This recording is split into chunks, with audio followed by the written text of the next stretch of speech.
name is Janelle Barksdale. I'm the founder of Roses and Thorns, and as part of our book club for the month of June, we are reading Relationship Goals by Michael Todd. And this is a review of Chapter 6, Surrender Your Sexuality. One of the first points that Michael Todd makes is that sex is a gift from God.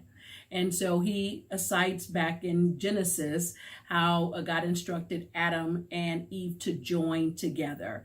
The other thing he talks about is maintaining your sexuality within the marriage, within the container that God intended it for. And so he talked about the sex container. He gave a great example in talking about the sex container in his example about water, and how water can be both something used for good and it can also be something that's destructive. And so when it comes to sex, again, once it's contained within the use of marriage and under the container of marriage, that's when it's appropriate. Oftentimes people point to the fact that they're free in Christ, and this gives them permission to utilize sex in the way that they would any other natural desire.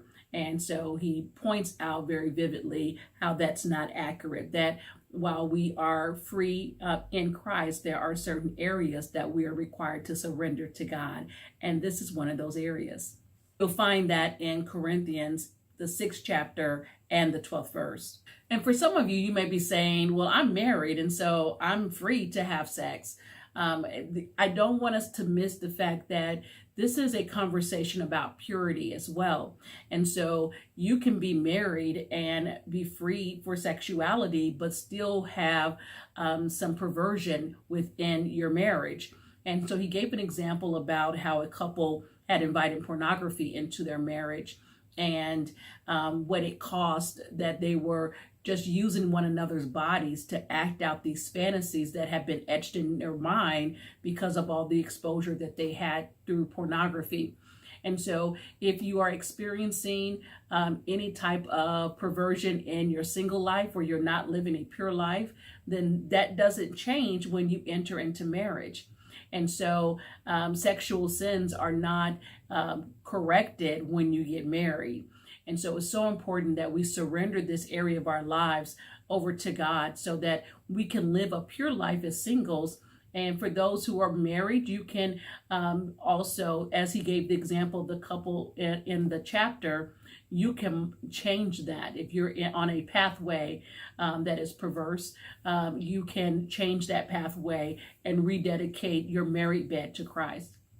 And so I do want to encourage those who maybe have dating experiences where, or you might be dating someone right now where you have made sex a part of the relationship, that you can change that. You just have to have the boldness and the strength to prioritize your relationship with God over this one area of your life.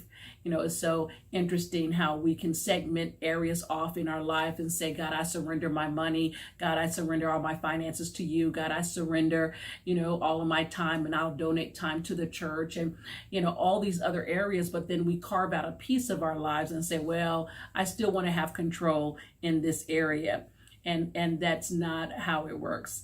When you surrender all. He cites Romans 6:13 as our guidelines for how you surrender your body to Christ. He concludes the chapter with a prayer for sexual surrender. And so if you are struggling in this area, that's a prayer that you can read, and you can read it daily. You can read it multiple times a day until it infiltrates your heart and your actions. When you surrender all your areas to Christ, then that is when you can be fully used of God. I want to encourage you that if you have not surrendered this area of your life to Christ, that you choose to do that, and you can start that on today. I look forward to reading with you chapter number 7 of Relationship Goals. I invite you to make comments where we can start the conversation about submitting and surrendering our sexuality. If you haven't already done so, subscribe to the Roses and Thorns YouTube channel and be sure to choose the notifications bell. That way you'll be made aware of all the videos once they go live. We also invite you to comment, share, and like the videos. We look forward to you joining the conversation.